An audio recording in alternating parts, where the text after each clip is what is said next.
어머님, 대출이 실행됐습니다. 지금 계좌 확인해 보세요. 심장이 덜컥 내려앉았습니다. 불과 하루 전까지만 해도 주가가 올리고 꽃이 흔들리고 모두가 축복이라는 말을 했거든요. 그런데 집에 돌아오자마자 휴대폰 화면엔 제가 누르지 않은 서명, 제가 모르는 숫자들이 줄줄이 찍혀 있었습니다. 손끝이 얼고 모간이 바짝 말라요. 연체라는 단어가 아직 오지도 않았는데 이미 삶이 흔들리는 느낌이었습니다. 그날 신혼집 첫 집들이에 절친이라는 여자가 들어오자마자 환하게 웃으며 묻더군요. 도어락은요, CCTV도 있어요? CCTV는요? 잠깐 쉬었다가 도어락은요?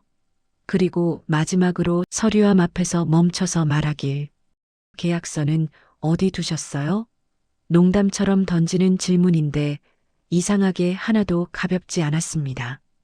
그 순간부터 장면들이 달라 보이기 시작했어요. 사랑처럼 보이던 말과 미소 뒤에서 냄새가 진하게 났습니다. 곧 아직 드러나지 않은 과거와 비밀, 숨겨진 인연이 한꺼번에 폭발합니다. 끝까지 보시고 여러분이라면 제일 먼저 무슨 증거부터 잡을지 댓글로 남겨주세요. 구독과 좋아요도 부탁드립니다. 봄이라고 하기엔 아직 바람이 찼다. 서명자는 이른 아침부터 한복 고름을 3번 고쳐맸다. 거울 앞에 서면 볼 때마다 조금씩 낯선 얼굴이 보였다. 62. 아들 결혼식에 이 나이까지 2번이나 와야 할 줄은 몰랐다. 첫 번째 결혼 때는 하객이 300명이었다. 오늘은 50명도 안 됐다. 예식장도 작아졌고 꽃도 줄었고 하객 얼굴도 절반은 낯설었다. 그래도 명자는 억지로 웃었다. 아들이 웃으면 따라 웃는 게 엄마라고 오래전부터 그렇게 살아왔으니까. 강민석이 버선발로 뛰어들어왔다. 엄마, 나 어때? 어색해? 와이셔츠 단추가 하나 빗둘게 잠겨 있었다. 명자가 손을 뻗어 고쳐주면서도 눈길은 아들 얼굴을 한 바퀴 돌았다. 38. 첫 번째 결혼도 본인 과실이었는데 지금 저 표정은 너무 가벼웠다. 무죄를 주장하는 사람 특유의 밝음이랄까. 명자는 그게 낯설고도 불안했다. 이번엔 달라, 엄마. 진짜야. 이번엔. 명자는 그 말을 씹어 삼켰다. 첫 번째 이혼 직전에도 했고 전 며느리 울리고 나서도 했다. 그 말이 나올 때마다 명자는 믿었다. 믿고 싶었으니까. 아들이 달라지길 바라는 마음이 믿음이라는 이름을 빌려 쓰고 있었을 뿐인데 하객이 자리를 채우는 동안 명자는 핸드백 속 봉투를 손으로 짚었다. 25년 동안 모은 돈이었다. 격리 보조로 시작해서 아파트 단지 관리 사무실 알바까지 명자가 꼬박꼬박 넣어온 통장.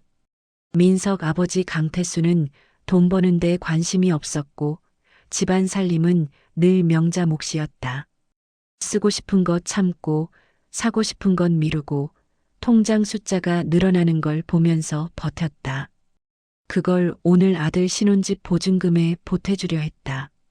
식이 시작됐다. 최지연이 입장하는 순간 명자는 자신도 모르게 허리를 폈다. 조용한 사람이었다. 화려하지 않은데 단정했고 웃는 얼굴이 따뜻하지만 눈빛은 차분했다. 보험 심사 일을 한다더니 서류 보는 눈이 있는 사람 특유의 침착함이 있었다. 명자는 처음 보는 순간 이 사람은 거짓말을 못 참겠구나라는 걸 직감했다. 그리고 그 직감이 왜 불안함으로 이어지는지는 그 순간엔 몰랐다. 주례 앞에 나란히 선 2사람. 민석이 지연의 손을 잡으며 말했다. 사랑해. 목소리가 울컥했다. 하객 몇 명이 훌쩍였다. 명자도 눈가를 눌렀다. 그때였다. 민석의 왼손이 슬쩍 옆으로 빠졌다. 자연스러운 동작처럼 보였지만 명자의 눈엔 보였다. 양복 안주머니에서 꺼낸 스마트폰. 화면이 잠깐 켜졌다가 꺼졌다. 문자를 보낸 것이다. 지연이 앞을 보는 사이, 줄의 목사가 성경 구절을 읊는 사이, 명자는 굳어버렸다. 지금 문자를 설마라고 생각했다. 긴장해서 손이 갔을 수도 있다고, 별거 아닐 수도 있다고. 명자는 그렇게 스스로를 다독였다. 믿고 싶으면 이유를 만들어내는 게 엄마였다. 식이 끝나고 패백 자리에서 명자는 봉투를 꺼냈다. 이거 엄마 노후 자금인데 너희 신혼집 보증금에 보태. 지연이 두 손으로 받으며 고개를 숙였다. 어머님, 이런 걸 어떻게 정말 감사합니다. 민석이 봉투를 힐끔 봤다. 엄마, 통장 비밀번호 아직 내 생일이야? 명자가 멈칫했다. 어떻게 알아? 예전에 한번 봤잖아. 기억력 좋은 거 알잖아, 나. 웃으며 지나쳤다. 별것 아닌 말처럼. 하지만 명자는 그 순간 이상한 한기를 느꼈다. 예전에 봤다고? 언제? 명자는 그 통장을 늘 서랍 안쪽에 넣어뒀는데. 민석이 볼 일이 없었는데. 내가 잊어버린 걸까? 명자는 그렇게 생각했다. 또 그렇게 넘겼다. 저녁 무렵 신혼집 열쇠를 전달하는 자리에서 민석이 지연의 가방에서 계약서를 꺼냈다. 전세 계약서였다. 지연이 손을 뻗자 민석이 먼저 집었다. 서류는 내가 관리할게. 지연이는 챙길 거 많잖아. 아, 그래도 나도 원본은 갖고 있어야. 폴더 하나에 같이 보관하면 찾기 편해. 도장이랑 신분증도 거기 넣자. 같이 쓰면 되지. 지연이 잠깐 머뭇거리다 고개를 끄덕였다. 민석이 계약서를 접어 폴더에 넣었다. 지연의 도장과 신분증도 함께. 명자는 그 장면을 봤다. 눈을 뗄 수가 없었다. 서류에 집착하는 사람은 잃을 게 있거나 빼앗으려는 게 있거나. 명자가 격리 일을 할 때 배운 게 그거였다. 서류를 주려는 사람은 반드시 이유가 있다. 저 인간은 왜 저렇게 서류에 집착하지? 그날 밤 명자는 잠들 때까지 그 생각을 떨치지 못했다. 아들의 웃는 얼굴이 자꾸만 겹쳤다. 식장에서 사랑해라고 말하던 입술과 그 직후 몰래 문자를 보내던 손이 두 개의 장면이 같은 얼굴에서 나왔다는 게 자꾸만 마음에 걸렸다. 설마 이번엔 다를 거야. 내 아들이니까. 바람소리가 창을 두드렸다. 봄이라고 하기엔 아직 너무 추웠다. 한소라가 처음 신혼집에 온 건 이사한 지 사흘째 되던 날이었다. 오후 2시가 조금 넘었을까? 지연은 아직 박스를 풀다 말고 거실 한쪽에 쪼그려 앉아 있었다. 이삿짐 특유의 종이 냄새와 먼지 냄새가 집 안가득 배어 있었고 창문 너머로 봄 햇살이 들어오는데도 집 안은 아직 낯선 공기였다. 누군가의 냄새가 배지 않은 집은 아무리 새 집이어도 비어 있는 것처럼 느껴지는 법이다. 그 공허함이 채워지려면 시간이 필요했다. 사람의 숨결과 밤 냄새와 싸우는 소리와 화해하는 목소리가 켜켜이 쌓여야 비로소 집이 되는 것이었다. 초인종이 울렸다. 문을 열자 한소라가 서 있었다. 양손에 과일 바구니를 들고 얼굴엔 세상에서 제일 해맑은 웃음을 달고 머리는 깔끔하게 올려 묶었고 베이지색 린넨 원피스가 단정했다. 누가 봐도 친한 친구 집에 놀러 온 사람의 차림이었다. 언니 나야. 집들이 선물 들고 왔지롱. 지연이 반갑게 문을 열어줬다. 소라가 안으로 들어서는 순간이었다. 명자는 소파에 앉아 있다가 자신도 모르게 소라를 눈으로 쫓았다. 들어서자마자 실내를 한 바퀴 훑는 눈. 빠르고 조용했다. 창문 위치, 현관 쪽 신발장 옆 도어락 번호판, 거실 한쪽에 올려둔 서류함, 주방 맞은편 복도 끝. 전부 1초도 안 되는 시간에 스쳐 지나갔다. 지연은 그걸 눈치채지 못했다. 명자는 봤다. 명자는 그날 지연 집에 와 있었다. 정리를 도와주겠다고 왔다가 허리가 뻐근해서 소파에 앉아 쉬던 참이었다. 지연이 박스를 나르는 동안 명자는 물건들을 닦아 제자리에 놓는 일을 했다. 별것 아닌 일인데도 자꾸 손이 느려졌다. 지연이 쓰는 그릇을, 지연이 쓸 공간을 정리하면서 명자는 이상하게 마음이 무거웠다. 좋아야 하는 일인데. 어머, 어머님도 오셨어요? 소라가 두 손을 모아 꾸벅 인사했다. 목소리가 달콤했다. 명자는 고개를 끄덕이며 소라를 바라봤다. 예쁘장한 얼굴이었다. 네일샵을 한다더니 손톱이 연한 살구색으로 곱게 다듬어져 있었고 피부도 관리한 티가 났다. 상냥해 보였다. 그런데 눈이 좀 바빴다. 웃는 동안에도 눈은 다른 곳을 보고 있었다. 집 냄새가 너무 좋다, 언니. 새집 냄새. 나는 이 냄새가 제일 좋더라. 소라가 거실을 천천히 걸으며 말했다. 감탄하는 척, 구경하는 척. 그러면서 손끝이 거실 한쪽 서류한 모서리를 자연스럽게 스쳤다. 아주 가볍게, 그냥 지나가다 닿은 것처럼. 여기 뭐 들어있어? 중요한 서류들? 응, 계약서랑 이런저런 것들. 잠겨 있어? 아니, 그냥 올려뒀어. 잠금 같은 거 없어. 소라가 고개를 끄덕이며 웃었다. 언니는 꼼꼼하다. 나 같으면 어디 처박아 두고 못 찾아서 난리 났을 텐데. 명자는 그 대화를 들으며 뭔가 걸리는 게 있었다. 집들이 온 친구가 서류함이 잠겼는지 물어볼 이유가 있나? 그냥 집들이 온 사람이 자연스럽게 할 말이 아니었다. 명자는 잠깐 그 생각을 했다가 넘겼다. 말이 많은 사람이 의뢰 그러는 거겠지 싶었다. 모든 것에 말을 붙이는 타입이 있으니까. 지연이 음료수를 가져오러 주방으로 들어갔다. 소라가 거실에 명자와 단둘이 남았다. 소라는 베란다 쪽으로 걸어가는 척하다가 시선이 현관 쪽으로 흘렀다. 도어락 번호판을 보는 거였다. 명자는 순간 눈이 좁아졌다. 그냥 두리번거리는 게 아니었다. 번호판에 시선이 멈췄다. 확인하는 거였다. 설마. 그때 지연이 주방에서 나왔다. 소라는 이미 소파로 돌아와 앉아 있었다. 아무 일 없었다는 듯이. 언니, CCTV는 없어? 요즘 혼자 사는 사람들은 다 단다던데. 불안하다고. 우리는 둘이잖아, 바보야. 없어. 복도에 공용 거 있긴 한데. 아, 복도 것만 있구나. 안에는 없고. 또 자연스럽게. 또 웃으면서. 마치 그냥 하는 말처럼. 명자는 그 대화가 끝나고도 한참 소라를 지켜봤다. 말하는 방식이 특이했다. 뭔가를 물어볼 때 항상 가벼운 척했다. 농담인 척, 관심 있는 척, 별 뜻 없는 척. 그런데 내용은 꼭 뭔가를 확인하는 질문이었다. 비밀번호, 서류 잠금 여부, 카메라 위치. 하나씩 따로 보면 잡담이었다.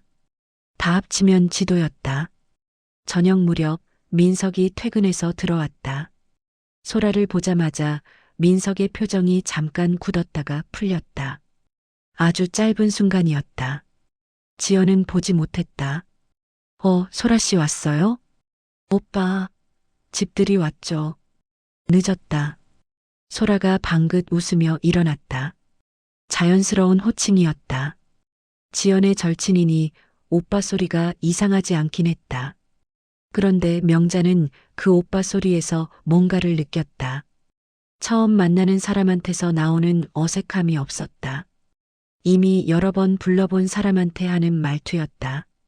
지연 앞에서 처음 부르는 말투가 아니었다. 지연이 안방에 들어가 뭔가를 가져오는 사이였다.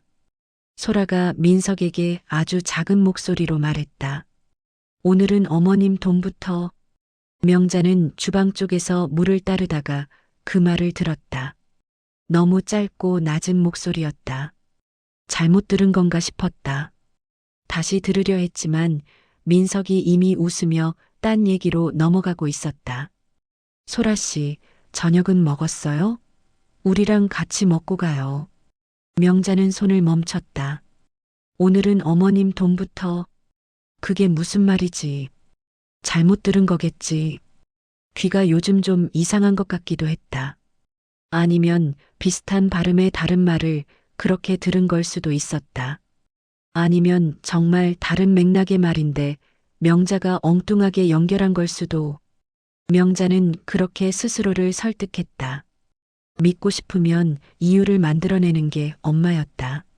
아들한테도 그랬고 이번에도 그랬다. 저녁을 먹고 소라가 돌아가기 전 지연이 화장실에 들어갔다. 명자는 부엌에서 그릇을 닦고 있었다. 소라는 거실에서 가방을 챙기고 있었다.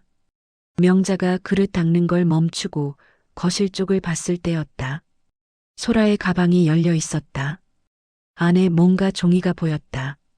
접힌 A사 용지 같은 것. 명자는 눈이 좋지 않아서 글자까지는 못 읽었지만 숫자가 빼곡하게 들어찬 표 모양이 보였다. 통장 내역이거나 계좌 정리 서류이거나 누구 것인지는 몰랐다. 그냥 소라 것일 수도 있었다.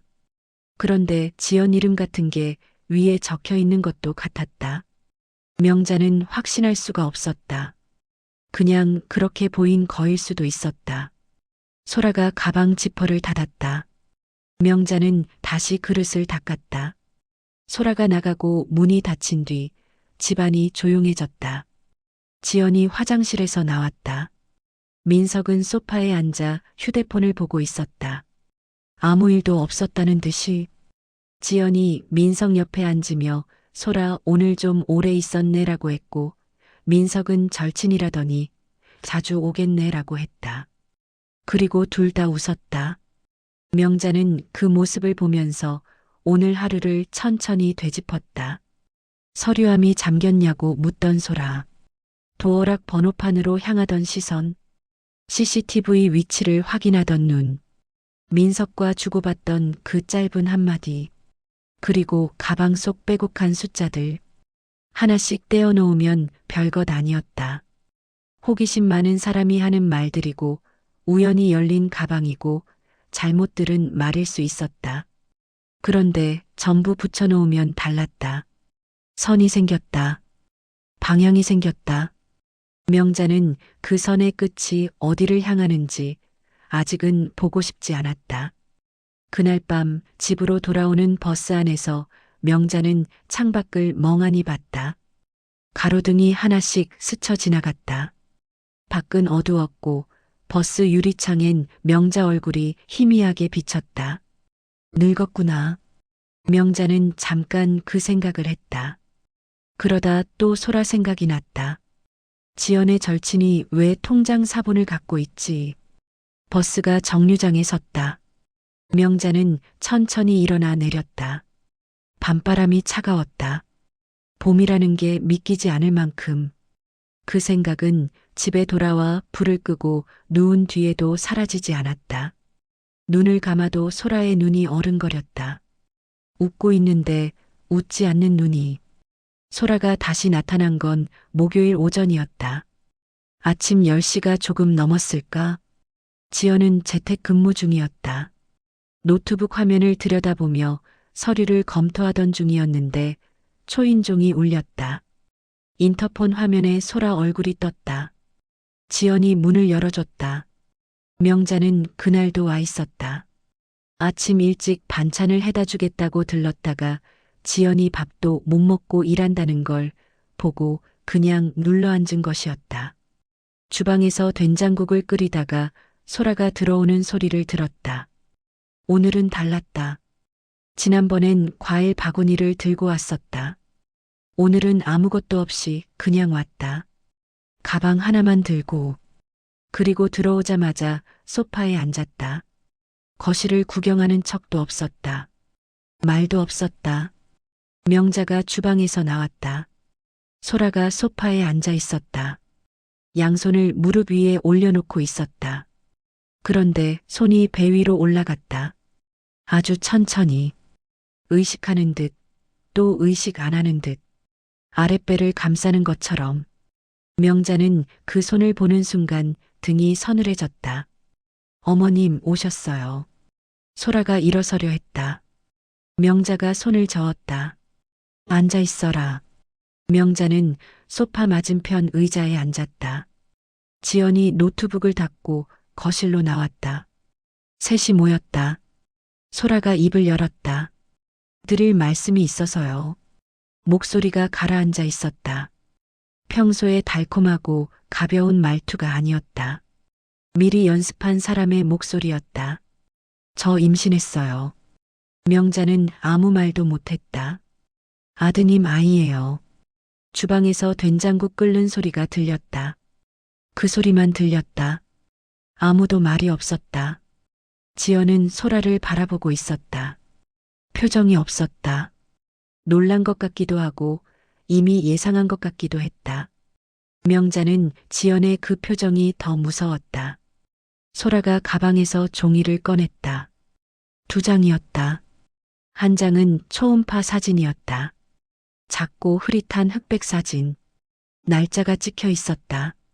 다른 한 장은 A사 용지였다. 빼곡하게 글자가 들어찬 서류. 맨 위에 굵은 글씨로 적혀 있었다. 합의서 초안. 명자는 그 2장을 동시에 봤다. 임신 사실을 알리는 자리에서 초음파 사진과 합의서가 함께 나왔다. 순서가 이상했다. 보통은 충격이 먼저다. 울고 따지고 혼란이 오고 그 다음에 합의 얘기가 나오는 게 순서였다. 근데 소라는 처음부터 2장을 같이 꺼냈다. 준비된 순서였다. 감정보다 서류가 먼저였다. 지연이 합의서를 봤다. 소라도 지연이 보는 걸 알았다. 시선이 잠깐 마주쳤다가 소라가 먼저 눈을 내렸다. 언니 미안. 목소리가 떨렸다. 눈가가 붉어졌다. 진심처럼 보였다. 명자는 그 미안이라는 말이 마음에 걸렸다. 왜 미안이라고 하지? 임신이 미안한 거라면 그 전에 이미 잘못인 걸 알고 있었다는 얘기가 아닌가. 그때 현관문이 열렸다. 민석이었다. 오전인데 집에 왔다. 아침에 외근 나간다고 했는데. 명자는 민석의 얼굴을 봤다. 놀란 표정이 아니었다. 당황한 척은 했지만 소라와 눈이 잠깐 마주치는 순간 뭔가 신호 같은 게 오갔다. 명자만 본 건지도 몰랐다. 민석아. 명자가 불렀다. 민석이 어물거리며 신발을 벗고 들어왔다. 엄마, 나 설명할게. 이게 실수였어. 진짜 한 번의 실수. 실수. 명자는 그 단어를 들을 때마다 몸이 굳는 버릇이 생겼다. 첫 번째 이혼 때도 실수였고 전 며느리 울릴 때도 실수였다. 실수는 한 번이지 같은 자리에서 2번, 3번이면 그건 실수가 아니었다. 그건 방향이었다. 지연은 아무 말이 없었다. 합의서를 내려다보고 있었다. 읽고 있는 건지 그냥 보고 있는 건지 알 수 없었다. 민석이 지연 앞으로 갔다. 그리고 무릎을 꿇었다. 진짜로 2 손을 바닥에 짚고 이마가 거의 땅에 닿을 것처럼. 지연아, 나 이 한 번만 봐줘. 내가 다 책임질게. 어떻게든 정리할게. 지연이 천천히 눈을 들었다. 민석을 봤다. 표정이 없었다. 울지도 않았다. 소리를 지르지도 않았다. 그 침착함이 오히려 무서웠다. 명자는 그 순간 지연이 무서운 사람이라는 걸 처음으로 느꼈다. 감정으로 싸우는 사람이 아니었다. 민석이 슬쩍 몸을 돌려 명자 쪽으로 다가왔다. 목소리를 낮췄다. 엄마, 나중에 따로 얘기하자. 엄마가 조금만 도와주면 조용하게 정리할 수 있어. 지연이 모르게. 명자는 그 조용하게가 무슨 뜻인지 알았다. 돈이었다. 합의금이었다. 소문이 나기 전에 소라 입을 막는 돈. 지연 모르게. 명자 돈으로. 소라가 지연 쪽으로 몸을 돌렸다. 눈가에 눈물이 맺혀 있었다. 언니 나 정말 미안해. 언니한테 이러면 안 된다는 거 알아. 근데 잠깐 멈추더니 명자 쪽을 봤다. 어머님, 제가 정말 의지할 데가 없어서요. 어머님이라고 하고 지연을 보며 미안하다 하면서 호칭은 명자 쪽으로 틀었다. 가족 자리를 슬쩍 당기는 것처럼, 이미 이 집안의 누군가인 것처럼. 명자는 그 호칭 하나에서 소라의 전략을 봤다. 지연한테는 감정으로 파고들고 명자한테는 어머님 소리로 묶는 것이었다. 두 방향으로 동시에. 명자는 소라의 배 위에 얹힌 손을 다시 봤다.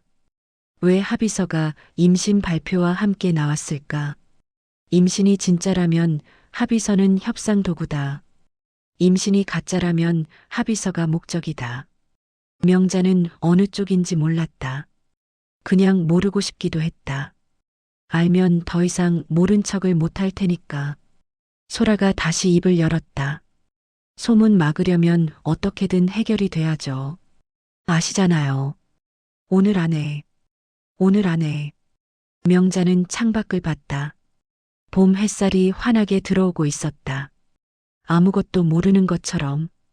된장국이 넘치기 직전이었다. 주방에서 보글보글 소리가 났다. 아무도 그 소리를 듣지 못했다. 명자는 일어나서 주방으로 걸어갔다. 불을 줄여 국자로 국물을 한 번 저었다. 손이 떨렸다. 임신이 진짜일까? 명자는 그 질문을 국 속에 던져 넣었다. 대답은 없었다. 된장 냄새만 피어올랐다. 그날 밤 명자는 집에 돌아와 불도 켜지 않고 앉아 있었다. 거실이 어두웠다. 창밖에서 가로등 빛이 희미하게 들어왔다. 명자는 소파에 등을 기대고 천장을 바라봤다. 머릿속이 이상하게 조용했다. 너무 많은 게 한꺼번에 들어오면 생각이 멈추는 것 같았다. 비어버린 것처럼. 오늘 안에 해결하라고 했다. 소라가 그렇게 말했다. 명자는 핸드백을 무릎 위에 올려놓았다. 안에 통장이 있었다. 25년 모은 돈. 아들 결혼식 날 봉투에 넣어 건넸던 그 통장의 나머지. 아직 꽤 남아 있었다. 명자가 노후에 쓰려고 아껴둔 것이었다. 병원비, 생활비, 혼자 살아갈 날들을 위한 돈이었다. 그걸 꺼내야 하는 건가? 명자는 그 생각을 하다가 눈을 감았다. 다음 날 아침 민석이 명자 집으로 왔다. 이른 아침 8시였다. 명자가 아직 밥도 못 먹었을 때였다. 민석은 들어오자마자 식탁 의자를 빼고 앉았다. 어제 일 얘기를 꺼낼 것 같은 표정이었다. 엄마 밥 먹었어? 아직? 나도 못 먹었어. 뭐 있어? 명자는 냉장고를 열어 어제 끓인 된장국을 꺼냈다. 데우면서 등 뒤로 민석 말소리가 들렸다. 엄마, 어제 소라가 한 말 들었잖아. 오늘 안에 어떻게든 해야 해. 소라 성격이 진짜 소문 낼 사람이야. 단지에 다 퍼뜨리면 지연이도 알고 지연이 직장에도 들어가고 그러면 감당이 안 돼. 명자는 국을 저으며 말이 없었다. 엄마 명의로 대출하면 돼. 어차피 엄마 집 담보 잡히면 2천은 나와. 2천만 있으면 소라 정리되고 다 조용해져. 지연이는 몰라도 돼. 알면 더 복잡해지니까. 명자는 국자를 놓았다. 지연이 모르게 한다고? 응. 우리끼리 정리하면 되잖아. 엄마가 대출받아서 내가 소라한테 주고 나중에 내가 갚으면 되잖아. 나중에 갚으면 된다. 명자는 그 말을 들으며 첫 번째 이혼 때를 떠올렸다. 전 며느리한테 위자료 줄 때도 나중에 갚는다고 했다. 그 돈이 지금도 안 왔다. 나중이라는 말은 민석한테서 언제나 영영이었다. 밥을 차려놓고 마주 앉았다. 민석이 숟가락을 들었다. 명자는 들지 않았다. 민석아, 응? 소라가 임신한 아이가 정말 내 아이야? 민석이 숟가락을 내려놓았다. 잠깐 뜸을 들였다. 그게 확실하진 않아. 근데 소라가 그렇게 말하니까 일단 정리를 해야지. 아니라고 해도 소문이 나면 어차피 똑같아. 명자는 그 말이 이상했다. 확실하지 않다고 했다. 그러면 확인을 해야 하는 게 아닌가. 친자 확인을 하면 되지 않나. 그런데 민석은 확인보다 정리를 먼저 말했다. 사실 여부보다 소문을 막는 게 먼저였다. 왜지? 명자는 그 생각을 하다가 입을 다물었다. 점심 무렵 지연한테서 전화가 왔다. 어머님, 저 오늘 오후에 찾아뵐게요. 드릴 말씀이 있어서요. 목소리가 차분했다. 울거나 흔들리는 기색이 없었다. 명자는 그게 오히려 더 마음에 걸렸다. 오후 2시, 지연이 왔다. 지연은 앉자마자 가방에서 서류 한 장을 꺼냈다. 명자 앞에 놓았다. 어머님, 이거 보셨어요? 소라가 어제 두고 간 합의서 초안이었다. 아니었다. 더 자세히 보았더니 합의서가 아니었다. 지연이 직접 출력한 것 같았다. 숫자들이 적혀 있었다. 날짜, 금액, 계좌번호. 민석 씨 통장 내역이에요. 제가 공동명의 계좌에서 찾아봤어요. 명자는 서류를 들여다봤다. 숫자들이 눈에 들어왔다. 입금과 출금이 반복됐다. 그 중에 눈에 띄는 계좌가 있었다. 같은 번호로 반복해서 돈이 나갔다. 금액이 작지 않았다. 50만 원, 100만 원, 150만 원. 날짜가 재혼 직전부터였다. 이 계좌가 소라 계좌예요. 제가 확인했어요. 명자는 서류를 내려놓았다. 재혼하기 전부터 돈이 나갔다. 결혼식 날 몰래 문자를 보냈던 것, 소라가 신혼집에 와서 서류함 위치와 도어락 번호를 확인했던 것, 오늘은 어머님 돈부터라고 했던 것. 조각들이 맞춰지기 시작했다. 어머님도 아셨어요? 조용히 지연이 물었다. 비난하는 목소리가 아니었다. 그냥 묻는 거였다. 명자는 대답을 못했다. 몰랐다고 하면 거짓말이었다. 이상하다는 건 느꼈다. 그런데 알면서도 눈을 감았다. 설마라는 말로 자꾸 덮었다. 믿고 싶어서. 아들이니까. 몰랐어. 명자는 결국 그렇게 말했다. 지연이 고개를 끄덕였다. 더 말하지 않았다. 그날 저녁 민석이 다시 왔다. 이번엔 표정이 달랐다. 낮보다 더 다급했다. 엄마, 소라한테 오늘 안으로 연락 줘야 해. 내일까지 기다린다고 했는데 그냥 넘어가면 진짜 소문 낸다고 했어. 명자는 소파에 앉아 민석을 봤다. 엄마 명의로 대출해줘. 2천만 원. 나머지는 내가 어떻게든 채울게. 명자는 말이 없었다. 엄마, 왜 말이 없어? 나 진짜 급해. 명자는 민석의 얼굴을 봤다. 울고 있지 않았다. 애원하는 표정이었지만 눈이 건조했다. 엄마가 결국 들어줄 거라는 걸 아는 사람의 눈이었다. 항상 그래왔으니까. 명자는 항상 막아줬으니까. 있잖아, 민석아. 명자가 천천히 말했다. 내가 막아준 게 너한테 좋았던 건지 모르겠다. 민석이 표정이 굳었다. 무슨 소리야, 엄마. 내가 실수했을 때마다 내가 막아줬잖아. 전에도 그 전에도 막아줄 때마다 넌 괜찮아졌고 그 다음엔 또 같은 걸 했어. 지금 그게 무슨 상관이야. 급하다고. 상관 있어.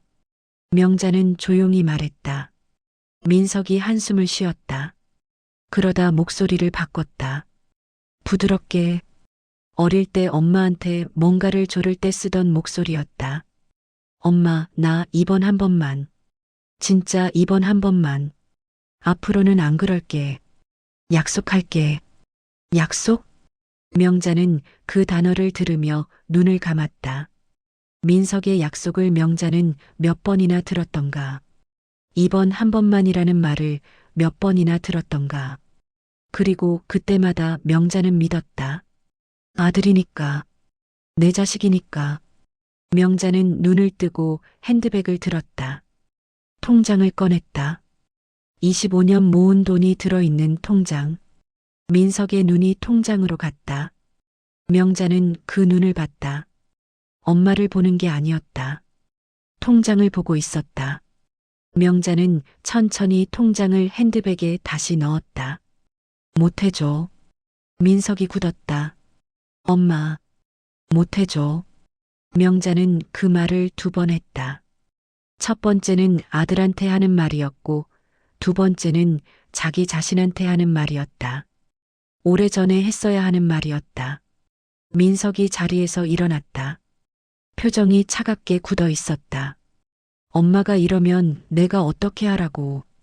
명자는 대답하지 않았다. 민석이 나갔다. 문이 쾅 하고 닫혔다. 명자는 한참 그 자리에 앉아 있었다. 가슴 어딘가가 아팠다. 아들한테 못해준다고 한 게 아팠던 건지, 지금껏 너무 많이 해줬던 게 아팠던 건지, 명자는 그게 어느 쪽인지 구분이 안 됐다. 아마 둘 다였을 것이다. 창밖이 어두워지고 있었다. 명자는 핸드백을 꼭 쥐었다. 통장이 안에 있었다. 아직 명자 손 안에 있었다. 그게 오늘 명자가 할 수 있는 전부였다. 며칠이 지났다.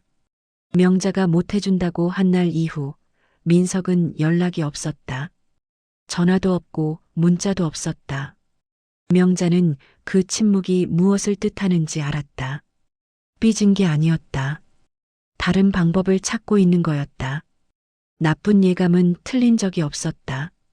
사흘째 되던 날 오전 지연한테서 문자가 왔다. 어머님, 오늘 시간 되세요? 드릴 게 있어요. 명자가 신혼집에 도착했을 때 지연은 식탁에 앉아 있었다. 노트북이 열려 있었고 그 옆에 서류가 몇 장 놓여 있었다. 지연이 명자를 보자 자리에서 일어나 인사했다. 그러고는 아무 말 없이 의자를 권했다. 앉으세요. 명자가 앉았다. 지연이 노트북 화면을 명자 쪽으로 돌렸다. 어머님, 이거 보실 수 있어요? 화면에 대화 내용이 캡처된 이미지가 있었다. 카카오톡 대화창이었다. 2 사람의 이름이 보였다. 민석, 소라. 명자는 화면을 들여다봤다. 날짜가 재혼 사흘 전이었다. 민석이 먼저 보낸 메시지였다. 지연이 명의로 대출만 나오면 끝나는 거야. 결혼하고 나서 바로 신청하면 돼. 소라의 답장이 왔다. 알아. 근데 어머님 돈이 더 빠르지 않아? 통장 비밀번호도 알잖아. 민석이 답했다. 그건 나중에. 일단 지연이 거 먼저. 결혼하고 나면 공동 명의도 되고 더 많이 나와. 명자는 화면에서 눈을 떼지 못했다. 지연 명의로 대출. 통장 비밀번호도 알잖아. 공동 명의. 단어 하나하나가 머릿속에 박혔다. 결혼식 날 몰래 보냈던 문자가 이거였구나. 재혼이 사랑이 아니었구나. 명자는 그 생각이 드는 순간 손이 차가워지는 걸 느꼈다. 이것만이 아니에요. 지연이 서류를 한 장 더 꺼냈다. 지난주에 민석 씨가 대출 신청서를 들고 은행에 갔어요. 제 이름으로요. 제 도장이랑 신분증이 있으니까 가능하다고 생각했던 것 같아요. 명자는 숨이 막혔다. 다행히 은행에서 본인 확인 연락이 저한테 왔어요. 제가 바로 취소했고요. 명자는 말이 나오지 않았다. 이미 움직였구나. 못해준다고 했더니 며느리 쪽으로 손을 댔구나. 명자가 막으니까 방향을 바꾼 거였다. 처음부터 2갈래였던 것이다. 엄마 아니면 아내. 둘 중 하나에서 뜯어내면 되는 계획이었다. 어머님, 지연이 명자를 바라봤다. 저 이거 그냥 넘어갈 수가 없어요. 명자는 고개를 끄덕였다. 넘어가면 안 되는 걸 명자도 알고 있었다. 그날 오후 민석이 나타났다.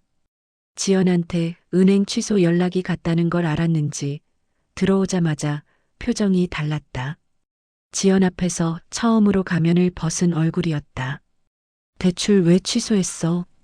지연이 차분히 돌아봤다.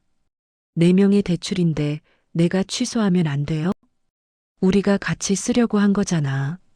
언제 그런 얘기를 했어요? 민석이 한 발 다가섰다. 지연아, 지금 나한테 이러는 거야? 우리 부부잖아. 부부면 이런 거 미리 얘기해야죠. 몰래 신청하는 게 부부 사이에 할 짓이에요? 민석이 굳었다. 그러다 목소리가 갑자기 높아졌다. 너 때문에 내가 이렇게 됐잖아. 내가 처음부터 나를 못 믿어서, 내가 뭐든 다 혼자 하려고 해서 내가 이렇게 된 거야. 명자는 그 말을 듣는 순간 눈이 커졌다. 가해자가 피해자로 둔갑했다. 순식간에 본인이 불륜을 저지르고 명예도용을 시도하고 엄마 돈을 빼내려 했는데 그 모든 것의 원인이 지연이라고 했다. 지연이 못 믿어서, 지연이 혼자 하려고 해서. 명자는 그 논리가 낯설지 않았다. 전 며느리한테도 같은 말을 했었다. 첫 번째 이혼 때도 결국 상대방 탓이었다. 민석은 항상 그랬다. 자기가 한 일의 책임을 상대방한테서 찾았다. 지연은 흔들리지 않았다. 저한테 왜 그랬는지는 나중에 얘기해요. 지금은 소라 얘기 먼저 해요. 소라가 왜? 임신이 진짜예요? 민석이 잠깐 멈췄다. 그건 친자 확인할 수 있어요? 지금 당장? 민석이 말이 없었다. 지연이 계속했다. 못한다고 하면 저는 그냥 소라한테 직접 물어볼 거예요. 임신 몇 주인지, 병원이 어딘지 제가 직접 확인할 수 있어요. 보험 심사하면서 배운 게 있거든요. 민석의 눈이 흔들렸다. 그 눈을 명자도 봤다. 뭔가 감추는 게 있는 사람의 눈이었다. 사실을 모르는 사람이 아니었다. 알고 있는데 말하기 싫은 사람의 눈이었다. 민석이 돌변했다. 엄마가 좀 막아줘. 지연이가 이러면 집안이 다 뒤집어지잖아. 엄마가 좀 중간에서 얘기해줘. 명자는 민석을 봤다. 엄마가 막아줘. 또 그 말이었다. 엄마가 막아주면, 엄마가 해결해주면, 엄마가 있어주면. 38살 아들이 아직도 그 말을 하고 있었다. 막아줄 때마다 더 크게 터졌는데, 막아줄 때마다 다음번엔 더 대담해졌는데. 민석아, 명자가 입을 열었다. 내가 막아준 게 뭔지 알아? 민석이 명자를 봤다. 내 죄의 뒤를 막아준 거야. 너를 막아준 게 아니라. 민석의 얼굴이 굳었다. 엄마, 이번엔 못 막아. 집안이 조용해졌다. 지연은 아무 말도 하지 않았다. 명자도 더 말하지 않았다. 민석만 두 사람을 번갈아 봤다. 자기 편이 없다는 걸 알아가는 얼굴이었다. 그때 민석의 휴대폰이 울렸다. 소라였다. 민석이 전화를 받지 않았다. 끊었다. 다시 울렸다. 또 끊었다. 세 번째엔 진동을 껐다. 그 모습을 명자는 지켜봤다. 소라 전화를 끊는 손이 떨렸다. 무서운 것이었다. 소라가 무서운 게 아니라 소라가 알고 있는 것이 무서운 거였다. 민석이 감추고 있는 게 있었다. 소라도 알고 민석도 아는 것. 임신이 진짜냐는 지연의 질문에 민석은 끝까지 대답을 못했다. 그게 답이었다. 명자는 그날 저녁 늦게 집으로 돌아왔다. 버스 안에서 창밖을 봤다. 봄이 지나가고 있었다. 벚꽃이 다졌다. 길에 꽃잎이 쌓여 있었다. 예쁜데 쓸쓸했다. 임신은 진짜일까? 아니라면 소라 뱃속 아이 아빠는 누구지? 그 질문이 집에 돌아와 불을 끄고 누운 뒤에도 사라지지 않았다. 결국 명자는 돈을 꺼냈다. 못해준다고 했던 그 말이 사흘을 버텼다. 사흘째 밤 소라한테서 직접 문자가 왔다. 내용은 짧았다. 어머님, 내일까지 연락 없으면 저도 어쩔 수 없어요. 단지 카페에 올릴 수밖에 없어요. 단지 카페. 명자가 20년 넘게 살아온 아파트 단지. 이웃들이 다 보는 곳. 며느리 이름, 아들 이름, 명자 이름. 그게 거기 올라가면 명자는 그 동네에서 고개를 들 수가 없다. 장도 못 보고 관리사무소도 못 가고 엘리베이터에서 마주치는 사람들 눈도 못 마주치게 된다. 두 번째 같은 상황이 반복이 된다면 명자는 그 문자를 3번 읽었다. 그리고 다음 날 아침 은행에 갔다. 25년 모은 통장을 절반 깼다. 그것만으로는 모자랐다. 소라가 요구한 금액은 통장 잔액을 넘었다. 명자는 창구 직원의 안내를 받아 대출 상담 창구로 갔다. 금리가 높았다. 일반 대출보다 2배가 넘는 금리였다. 담보가 부족하다고 했다. 명자 집은 오래된 소형 아파트였다. 감정가가 낮게 나왔다. 그래도 했다. 서류에 도장을 찍으면서 손이 떨렸다. 직원이 설명하는 상환 일정이 귀에 들어오지 않았다. 월 상환액이 명자 한 달 생활비의 절반이 넘었다. 명자는 고개를 끄덕이면서도 숫자가 눈에 들어오지 않았다. 돈이 민석 통장으로 들어갔다. 민석이 소라한테 전달했다. 소라한테서 문자가 왔다. 감사해요, 어머님. 조용히 있을게요. 조용히 있을게요. 명자는 그 문자를 받고 한참 바라봤다. 이게 끝인가? 이걸로 끝나는 건가? 이상하게 홀가분하지 않았다. 뭔가를 잃은 것 같은 느낌이었다. 돈만 잃은 게 아니었다. 그 뒤로 2주가 지났다. 어느 날 전화가 울렸다. 모르는 번호였다. 대출 상환이 연체됐습니다. 오늘 중으로 입금해 주시지 않으면 연체 이자가 부과됩니다. 명자는 눈이 번쩍 뜨였다. 상환 날짜가 지나 있었다. 명자 통장 잔액이 상환액보다 적었다. 생활비를 쓰다 보니 부족해진 것이었다. 명자는 부랴부랴 다른 통장을 뒤졌다. 조금씩 모아둔 적금 통장. 거기서 꺼내 채웠다. 그 다음 달에도 같은 일이 반복됐다. 매일마다 독촉 전화가 울렸다. 명자는 전화 소리만 들려도 가슴이 쿵 내려앉는 버릇이 생겼다. 잠을 제대로 못 잤다. 밥도 줄었다. 장을 보러 가면 계산할 때 숫자를 2번 세는 버릇이 생겼다. 이거 사도 되나? 이 금액이 이번 달 생활비에서 나가도 되나? 25년을 이렇게 살지 않았는데. 명자는 어느 날 밤 혼자 부엌에 앉아서 통장 정리를 했다. 잔액, 상환액, 남은 적금. 숫자들이 맞지 않았다. 아무리 줄여도 빠듯했다. 명자는 볼펜을 내려놓고 잠깐 눈을 감았다. 내가 왜 이러고 있지? 그 질문이 명자 안에서 처음으로 또렷하게 올라왔다. 며칠 후 지연한테서 만나자고 연락이 왔다. 명자가 지연 집으로 갔다. 지연은 식탁에 서류를 펼쳐놓고 있었다. 이번엔 노트북이 아니었다. 손으로 직접 정리한 표였다. 날짜, 금액, 계좌번호가 빼곡했다. 어머님 앉으세요. 명자가 앉았다. 제가 지난 몇 달 돈 흐름을 추적했어요. 지연이 표를 명자 쪽으로 밀었다. 명자는 들여다봤다. 맨 위에 명자 계좌번호가 있었다. 그 아래에 화살표, 민석 계좌, 또 화살표, 소라 계좌, 날짜가 3군데 다 찍혀 있었다. 명자 통장에서 나간 날짜, 민석 통장에 들어온 날짜, 소라 통장에 들어간 날짜. 하루 이틀 간격으로 차례로 움직였다.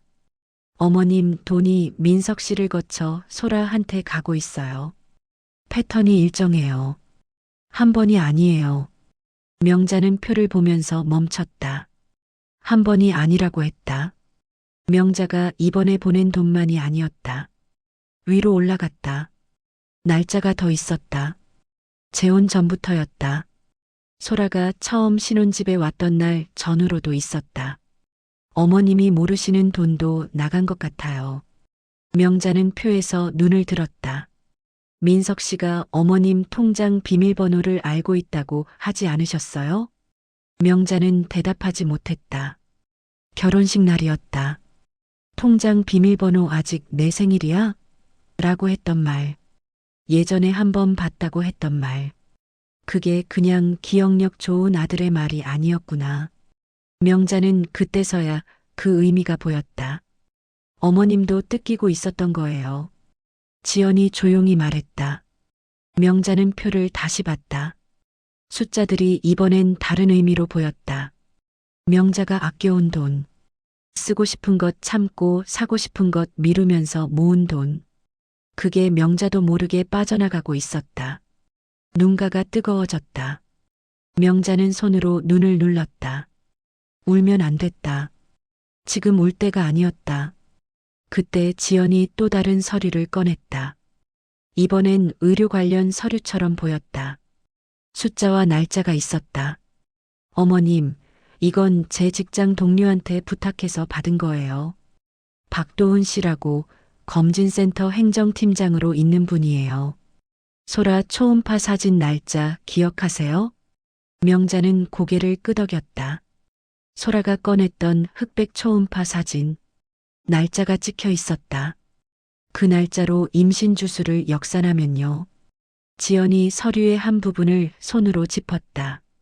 소라가 말한 날짜랑 안 맞아요. 명자는 그 말의 의미를 천천히 받아들였다. 주수가 안 맞는다는 건 임신 자체가 거짓이거나. 지연이 말을 이었다. 아니면 아버지가 민석 씨가 아니거나요. 집안이 조용했다. 명자는 손을 무릎 위에 내려놓았다. 손이 차가웠다. 새벽마다 울리던 독촉 전화 소리가 귓속에서 다시 들리는 것 같았다. 명자가 서명한 대출 서류, 깬 적금 통장, 줄어드는 잔액. 그 돈이 전부 이 판을 위해 나간 거였다. 진짜가 아닐 수도 있는 임신을 위해. 명자는 창밖을 봤다. 바깥은 저녁이었다.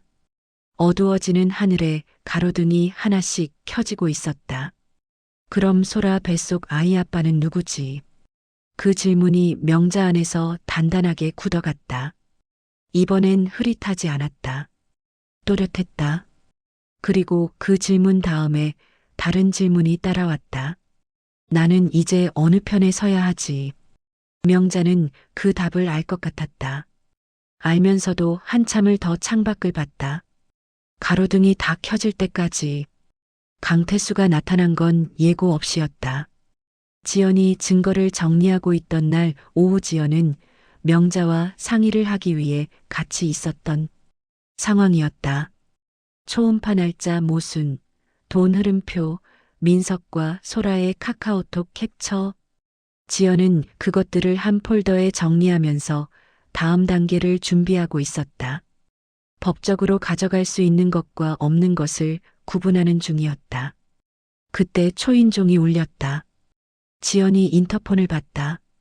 처음 보는 얼굴이었다. 60대 중반쯤 돼 보이는 남자였다. 지연이 문을 열었다. 누구세요? 강태수야. 민석이 아버지. 지연은 잠깐 굳었다가 문을 열었다. 강태수가 들어왔다. 소파에 앉아 있다가 강태수를 보자 표정이 굳었다. 왜 왔어요? 명자가 먼저 말했다. 인사가 아니었다. 강태수는 명자를 한 번 보고 지연을 봤다. 집안을 한 바퀴 훑었다. 그러더니 소파에 앉았다. 누가 앉으라고 한 것도 아닌데. 민석이한테 들었어. 집안이 시끄럽다고. 시끄럽게 만든 게 누군지는 아세요? 지연이 말했다. 강태수가 지연을 봤다. 눈이 아래 위로 한번 훑었다. 며느리가 말이 새네. 사실을 말하는 거예요. 강태수가 코웃음을 쳤다. 남자는 그럴 수도 있어. 그게 뭐가 그렇게 대단한 일이야. 조용히 덮으면 되는 걸 왜 이렇게 키워? 명자는 그 말을 들으며 눈을 감았다. 남자는 그럴 수도 있어. 25년 전에도 들었던 말이었다. 그때 강태수가 바람을 피웠을 때도 명자가 따졌더니 돌아온 말이 그거였다. 남자는 그럴 수도 있어. 그 말을 듣고 명자는 입을 다물었다. 그때부터 다물었다. 덮으면 되는 게 아니에요. 지연이 말했다. 왜? 집안 망신 날까봐 그러는 거 아니야? 그럼 덮는 게 낫지. 명예 도용이고 사기예요. 덮을 수 있는 게 아니에요. 강태수가 눈을 가늘게 떴다. 명예 도용? 부부 사이에 무슨 명예 도용이야. 같이 쓰고 같이 살려고 한 거지. 동의 없이 서류를 쓴 거예요. 그게 그렇게 중요해? 결혼하면 다 같이 쓰는 거지. 지연이 강태수를 바라봤다. 목소리가 가라앉았다. 어머님 통장에서도 돈이 나갔어요. 어머님 모르게요. 그것도 같이 쓰는 거예요? 강태수가 잠깐 말이 없었다. 그러다 명자 쪽을 봤다. 명자야, 내가 좀 막아. 집안일은 집안에서 정리해야지. 이거 밖으로 나가면 우리 집 망신이야. 명자는 강태수를 봤다. 우리 집? 오래전에 나간 사람이 아직도 우리 집이라고 했다. 필요할 때만 우리 집이었다. 도움이 필요할 때, 막아줄 사람이 필요할 때, 그럴 때만 우리 집을 꺼냈다. 제가 왜 막아야 해요? 명자가 말했다. 강태수가 명자를 봤다. 명자가 이런 말을 하는 게 낯선 듯 했다. 무슨 소리야? 민석이 엄마잖아. 민석이 엄마니까 못 막아요. 더 이상 강태수가 눈썹을 올렸다. 교육을 이따위로 잘못 시켜서 이 꼴이 난 거야. 네가 애를 너무 받아줬잖아. 명자는 그 말에 숨이 멎는 것 같았다. 교육을 잘못 시켜서 네가 애를 너무 받아줬잖아. 25년 동안 혼자 키웠다. 강태수는 돈도 제대로 못 벌었고 집에도 잘 없었고 있어도 없는 것 같았다. 그 세월 동안 명자 혼자 민석을 키웠다. 학교 상담도 병원도 방학 때 밥도 전부 명자였다. 그런데 잘못됐다고 하니 명자 탓이었다. 잘못 키운 거 맞아요. 명자가 말했다. 강태수가 명자를 봤다. 근데 그게 내 탓만은 아니에요. 강태수의 얼굴이 굳었다. 지금 나한테 탓을 돌리는 거야? 사실을 말하는 거예요. 당신이 처음 바람 피웠을 때 당신이 뭐라고 했어요? 남자는 그럴 수도 있다고 했잖아요. 민석이가 그 말 듣고 자랐어요. 아버지한테서. 강태수가 자리에서 일어섰다. 내가 언제 그랬어? 제가 기억해요. 기억이 잘못된 거야. 명자는 더 말하지 않았다. 말해봤자였다. 강태수는 기억하고 싶은 것만 기억하는 사람이었다. 25년 동안 그랬다. 강태수가 지연 쪽으로 몸을 돌렸다. 당신이 며느리랑 합세해서 우리 집안 망신을 시키는 거야. 증거니 뭐니 들고 다니면서 법적으로 가져가려는 거잖아. 그게 잘하는 짓이야? 지연이 가방에서 파일을 꺼냈다. 두꺼운 파일이었다. 식탁 위에 올려놓았다. 이게 다 증거예요. 녹음 파일, 캡처, 송금 내역, 합의서 초안, 초음파 날짜, 모순 자료까지요. 강태수가 파일을 봤다. 이런 걸 다 어디다 쓰려고? 쓸 데가 있으면 써야죠. 강태수가 지연을 한참 봤다. 그러다 웃었다. 비웃는 웃음이었다. 무섭네, 진짜. 너가 잘했으면 민석이가 바람을 피웠겠어? 그러더니 명자를 봤다. 명자야, 너도 그래. 너가 잘했으면 민석이가 이러겠냐고. 네 며느리 좀 말려. 이러면 민석이는 어떻게 돼? 명자는 강태수를 봤다. 민석이가 어떻게 되든 그건 민석이가 한 일의 결과예요. 강태수가 굳었다. 그래도 자식이잖아. 자식이니까 더 못 막아요. 막아줄수록 더 크게 저질렀어요. 이번엔 안 막아요. 강태수가 한숨을 쉬었다. 그러더니 천천히 자리에서 일어났다. 재킷을 집어들었다. 나가려다가 멈췄다. 돌아보지 않고 말했다. 그래도 나는 민석이보단 덜하다. 알아서 둘이 처리. 방안이 조용해졌다. 명자는 그 말을 들으며 강태수의 등을 봤다. 나는 덜하다. 본인 잘못은 인정하지 않으면서 아들보다는 낫다고 선을 그었다. 비교해서 덜 나쁘다는 게 면죄부가 되는 사람이었다. 그리고 그 말 한마디를 남기고 도망갔다. 문이 닫혔다. 지연이 파일을 다시 가방에 넣었다. 아무 말도 하지 않았다. 명자도 한동안 말이 없었다. 창밖에 바람이 불었다. 커튼이 살짝 흔들렸다. 명자가 먼저 입을 열었다. 지연아. 지연이 명자를 봤다. 그 파일 다 준비된 거야? 네. 빠진 거 없어? 없어요. 명자는 고개를 끄덕였다. 그럼 우리 어떻게 할지 얘기하자. 지연이 명자를 잠깐 바라봤다. 그러더니 파일을 다시 꺼냈다. 식탁 위에 펼쳤다. 두 사람이 나란히 앉았다. 창밖 바람 소리가 들렸다. 조용하고 단단한 오후였다. 도망가는 사람들이 다 나가고 난 자리에 남은 두 사람이 앉아 있었다. 명자는 서류를 들여다봤다. 이번엔 손이 떨리지 않았다. 지연이 민석한테 문자를 보낸 건 목요일 저녁이었다. 할 얘기가 있어요. 내일 오후 2시에 집으로 와요. 소라도 같이요. 민석한테서 답장이 왔다. 소라는 왜? 지연은 답하지 않았다. 민석이 다시 보냈다. 무슨 얘기인데? 지연은 그것도 답하지 않았다. 명자는 그날 밤 지연한테서 전화를 받았다. 어머님, 내일 오실 수 있어요? 갈게. 명자는 그 한마디만 했다. 더 묻지 않았다. 지연이 준비한 게 있다는 걸 알았다. 명자가 할 일은 그 자리에 있는 것이었다. 다음 날 오후 2시, 민석이 먼저 왔다. 들어오자마자 거실을 봤다. 식탁 위에 파일이 놓여 있었다. 두꺼운 파일이었다. 민석의 눈이 잠깐 그쪽으로 갔다가 돌아왔다. 소라는? 오고 있어요. 10분쯤 지나서 초인종이 울렸다. 소라였다. 들어오다가 민석을 보고 잠깐 굳었다. 민석도 소라를 봤다. 두 사람 사이에 뭔가 오갔다. 명자는 그걸 봤다. 둘이 서로 부른 게 아니라는 걸 이제 알았구나. 지연이 부른 거라는 걸. 네 사람이 거실에 모였다. 지연이 식탁 앞에 섰다. 파일을 펼쳤다. 오래 걸리지 않을 거예요.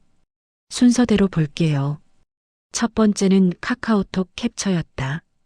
민석과 소라의 대화. 날짜가 재혼 사흘 전이었다. 지연 명의로 대출, 어머님 통장 비밀번호, 공동명예. 민석이 입술을 깨물었다. 소라는 무표정이었다. 두 번째는 송금 내역이었다. 명자 계좌에서 민석을 거쳐 소라로 빠져나간 돈의 흐름. 날짜별로 정리돼 있었다. 명자가 모르는 날짜도 있었다. 명자 통장 비밀번호를 알고 있던 민석이 직접 건드린 거였다. 이건 단순 불륜이 아니에요. 사기예요. 지연이 담담하게 말했다. 민석이 입을 열었다. 지연아, 나 설명할게. 이게 다 내가 잘못한 거 맞아. 근데 소라가 협박을 해서. 세 번째 볼게요. 지연이 민석의 말을 잘랐다. 다음 서류를 꺼냈다. 박도훈이 확인해준 자료였다. 임신주수 계산표. 소라가 내밀었던 초음파 사진 날짜와 실제 주수가 맞지 않는다는 내용이 수치로 정리돼 있었다. 초음파 날짜 기준으로 역산하면 임신 시점이 안 맞아요. 민석 씨랑 관계가 있었던 시기랑 주수가 다르게 나와요. 소라가 처음으로 표정이 흔들렸다. 그리고 지연이 마지막 서류를 꺼냈다. 이건 민석 씨 친구분이 직접 확인해 준 내용이에요. 민석이 굳었다. 서류에는 이름이 있었다. 민석의 오랜 친구 이름이었다. 소라와 그 친구 사이에 연락 내역 일부가 첨부돼 있었다. 지연이 어떻게 구했는지는 몰랐다. 하지만 거기 있었다. 아이 아버지가 민석 씨가 아니에요. 방안이 조용해졌다. 민석이 소라를 봤다. 소라는 민석을 보지 않았고 시선이 바닥으로 내려가 있었다. 소라야. 민석의 목소리가 낮아졌다. 소라가 입술을 꾹 다물었다. 대답이 없었다. 그 침묵이 답이었다. 민석의 얼굴이 천천히 일그러졌다. 자기가 속았다는 걸 아는 얼굴이었다. 지연을 속이고 엄마를 속이고 판을 짜는 내내 본인도 소라한테 이용당하고 있었던 것이다. 사기를 치려다가 더 큰 사기를 당한 꼴이었다. 소라가 가방을 들었다. 저는 할 말 없어요. 야, 지금 그냥 가려고? 민석이 소라를 잡으려 했다. 소라가 팔을 뿌렸다. 오빠도 나 이용한 거잖아. 나만 나쁜 거 아니에요. 소라가 나갔다. 문이 닫혔다. 민석이 그 자리에 서 있었다. 사방이 막힌 사람의 얼굴이었다. 지연한테 들켰고 소라한테 뒤통수 맞았고 친구한테 배신당했다. 남은 건 명자뿐이었다. 민석이 지연을 봤다. 지연아. 목소리가 달라졌다. 낮고 간절했다. 나 잘못했어. 다 잘못했어. 근데 우리 다시 시작할 수 있잖아. 내가 다 갚을게. 엄마 돈도, 내가 손해본 것도. 나 진짜 이번엔 달라질 수 있어. 정말이야. 이번엔 달라질 수 있어. 명자는 그 말을 들으며 눈을 감았다. 이번엔 또 그 말이었다. 이 사람은 죽을 때까지 이번엔이라는 말을 할 것이었다. 지연이 민석을 봤다. 표정이 없었다. 민석 씨, 저 한 가지만 물어볼게요. 응, 뭐든지 말만 해 다 들을 거야. 결혼식 날 식장에서 문자 보냈죠. 주례 목사님 성경 읽는 동안에. 민석이 굳었다. 그때 누구한테 보낸 거예요? 민석이 입을 열지 못했다. 소라한테 보낸 거죠. 계획대로 하자고. 대답이 없었다. 지연이 고개를 끄덕였다. 됐어요. 변호사한테 넘길게요. 민석이 지연 앞에 무릎을 꿇었다. 또 무릎을 꿇고 싹싹 빌었다. 처음 소라 임신 얘기가 나왔을 때처럼. 지연아, 제발. 나 이러면 진짜 끝이야. 법까지 가면 내일 다 날아가. 제발 한 번만.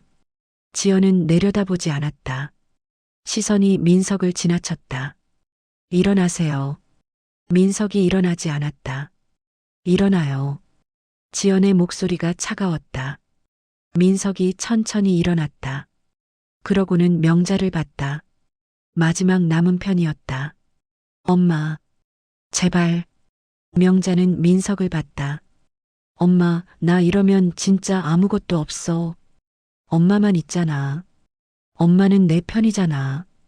명자는 오래 민석을 바라봤다. 38회 동안 키운 아들이었다. 기저귀를 갈았고 밥을 먹였고 아플 때 등을 쓸어줬다.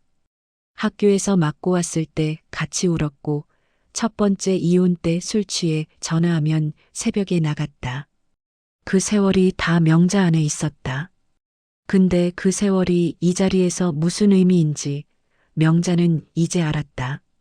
막아준 게 사랑이 아니었다. 죄의 뒤를 치워준 것이었다. 치울 때마다 민석은 더 대담해졌고 더 큰 죄를 저질렀다. 명자가 사랑이라고 부른 것이 사실은 민석을 망가뜨린 거였다. 민석아. 명자가 입을 열었다.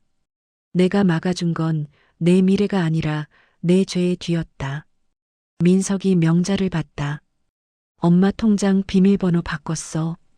대출도 더 이상 안 돼. 집 비밀번호도 바꿨어. 민석의 얼굴이 무너졌다.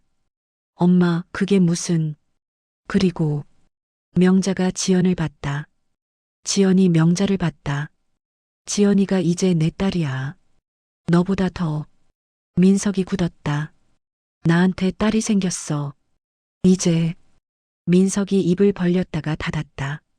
뭔가를 말하려다가 멈췄다. 명자의 눈이 흔들리지 않았다. 늘 흔들렸던 눈이었다. 아들이 울면 같이 흔들리고 아들이 매달리면 같이 무너졌던 눈이었다. 오늘은 아니었다. 민석이 돌아섰다. 천천히 걸어서 현관으로 갔다. 신발을 신고 문을 열었다. 마지막으로 한번 돌아보았지만 명자는 보지 않았다. 문이 닫혔다. 집안이 조용해졌다. 지연이 파일을 덮었다. 명자가 소파에 앉았다. 지연도 그 옆에 앉았다. 한동안 두 사람 다 말이 없었다. 창밖에 저녁이 오고 있었다. 노을이 지고 있었다. 지연이 먼저 일어났다. 어머님, 밥 먹어요. 뭐 있어? 제가 해놨어요. 된장찌개랑 계란말이요. 명자가 천천히 일어났다. 부엌에서 된장찌개 냄새가 났다. 따뜻한 냄새였다. 명자는 그 냄새를 맡으며 식탁 앞에 앉았다. 지연이 뚝배기를 올려놓았다. 숟가락을 놓았다. 두 사람이 마주 앉았다. 명자가 숟가락을 들었다. 지연도 들었다. 어머님, 응, 이제 우리 인생부터예요. 명자는 지연을 봤다. 지연이 웃었다. 작고 조용한 웃음이었다. 명자도 웃었다. 25년 만에 처음으로 아무것도 막아주지 않아도 되는 저녁이었다. 된장찌개가 보글보글 끓었다. 창밖에 노을이 다졌다. 어둠이 왔다. 그런데 이상하게 지금이 제일 환했다. 밥을 다 먹고 지연이 설거지를 했다. 명자가 옆에서 행주로 그릇을 닦았다. 나란히 서서 말없이 수돗물 소리만 들렸다. 지연이 먼저 말했다. 어머님, 드릴 게 있어요. 작은 봉투였다. 명자가 봤다. 대출 첫 달 상환액이요. 제가 낼게요. 다 갚을 때까지. 왜? 어머님은 제가 틀렸다고 하신 적 없어요. 그게 저한테는 컸어요. 명자는 봉투를 받았다. 고마워.